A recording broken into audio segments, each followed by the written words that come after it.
Heyo peeps, this is Pyre, and welcome to Pyre Prism's variety show. For this video, I wanted to go over my design process, I guess, for the character that you'll be seeing the most on this channel, especially once I get my torque sprites done. Hint hint self, hurry up with that. Anyway, that character is Pyre, the kinoglyph thing featured in my channel banner. Okay, so firstly, I suppose I should clarify something. A kinoglyph is a griffin-like thing with canine traits rather than feline ones. It isn't the same as a canine-based reverse griffin, as that's one way to represent the phoenix-like creature called the Simurgh. Anywho, back on topic. I knew that I wanted to make a character that I could use to represent myself on the channel, and I knew from the beginning that I wanted to make them be something that wasn't just an average animal, because nothing that I was coming across in my research on that matter could really be deemed to cover everything, if that makes any sense. Initially, I went with this, a dragon of sorts, including trying a few different colour possibilities. Even now, after deciding against using it, I do still like the basic design, so you'll probably see it again on the channel at some point, but it's just not Pyre. I could almost feel the lack of synchronization, so to speak, with my intended use for the character buzzing in the back of my head. It did, however, give me some ideas that came into play later. Next, I tried a griffin concept, well, specifically a kinoglyph, but anyway, that was forged from a mix of Australian animals as a sort of patriotic angle, I suppose, but this design didn't last for long either. It just seemed too front-heavy for my taste. Granted, I did exaggerate the leanness of dingoes in that picture, coupled with the shaggy plumage of a wedge-tail eagle. It just didn't feel right. That being said, I liked the clear boundary between facial feathers and skin, as well as the inclusion of canine traits in the griffin mixture, so I took that and ran with it to create this one, even keeping some of the shagginess from the quote-unquote patriotic version. Now, at this point you might be starting to recognise what Pyre became, as from here onwards in the whole process I didn't make that many major alterations. I liked it enough to do a colour mock-up as well, as shown here. While I'm on that part, I'll go over my reasoning for the colours. Firstly, I wanted to use fiery tones, as I've got one hell of a fondness for fantasy abilities that revolve around the use of flames, hence the tail flame too. The fact that the mythology of the phoenix also has a personal importance to me helps with this, but I think that's a story for another time. The charcoal body colour was to provide contrast against those colours, basically. The eyes, a simplified representation of my own eye colour, just to have something intrinsically me in the colour palette. The rainbow, however, despite what some people may assume, is not meant to denote whether I'm gay or not. What it is meant to do, however, is to imply a sort of refraction, I guess, an implication of being varied, of many things coming from the one single thing. For me, creativity and my imagination have always been a huge part of who I am, and I figured that referencing what happens when light hits a prism was a good way to show that. It's also where the other part of my username comes from. With the basic look for my main character sorted out, next came refining it, and adding more details to make it seem like a more fully fleshed out design. I wanted to work a bit on finalising the look of the face, and I also wanted to work a bit on the design of Pyre's mouth. Logically speaking, beaks don't tend towards having conventional teeth in them, although many water birds do have serration and the like on their beaks and tongues to help them hold on to their food. However, the classic bared teeth look was a factor in potential reactionary images that was simply missing, so I decided to mix it up a little. Pyre was already a mashup of all sorts of creatures, so adding retractable fangs like those of a snake wasn't out of the question. Once that was done, I did a more finalised, at the time anyways, but I'll get there, full body image including all of the traits I'd given her design.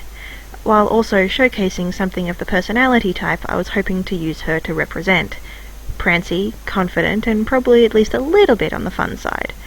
Then, go figure, it didn't take me very long at all to start making changes to the specifics. For one thing, I made her fluffier, although not all images from this point onwards happen to show that properly. And I also added huge dew claws on her hind feet. My reasoning there being, she's a flying creature, so having more grasping potential made sense. Imagine canine feet on a sheer cliff or a branch, for example. Adding that extra digit would make it more believable that she could grip or balance on those types of surfaces, and it also helps her stand out a bit more from the crowd, I think. Her design still seemed a bit off, though. Then it hit me. The straight lines for both the scales on her forelegs and the bands on her tail looked a little less than natural, so I made them more jagged, more diamond-shaped. Now that I was getting to be quite happy with the design, to the point I didn't really think I'd be changing it that much, I drew this to try to create a sort of "these are Pyre's proportions" thing. To anyone trying to work out a character or creature design of your own, I definitely recommend trying to do this sort of thing. It really helps get it set out in your head to get it set out on paper, digital or physical.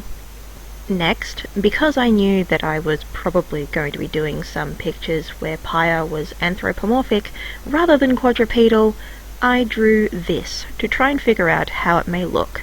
Proportions, stance, and so on. I also added a few chain links to the collar just to see whether I liked the way it looked. Spoiler alert, I did. The next stage was to work some more on expressions, to see how I could portray some of the emotions and gestures required for talk sprites. After all, beaks have their limitations for mouth expressions, but an erectable crest and canine ears, coupled with eyebrows, would let me get most possible expressions across. I decided that, whether anthro or not, Pyre's arms and fingers would be able to add to the impact of the whole image, as would the fact that beaks actually have a reasonable amount of mobility around the corners, especially in my pseudo-cartoonish art style. It was around here that I decided what colour Pyre's tongue is too, and I wound up choosing one of my favourite purple tones for it. No real reason behind it, just I like that colour. Oh, random side note.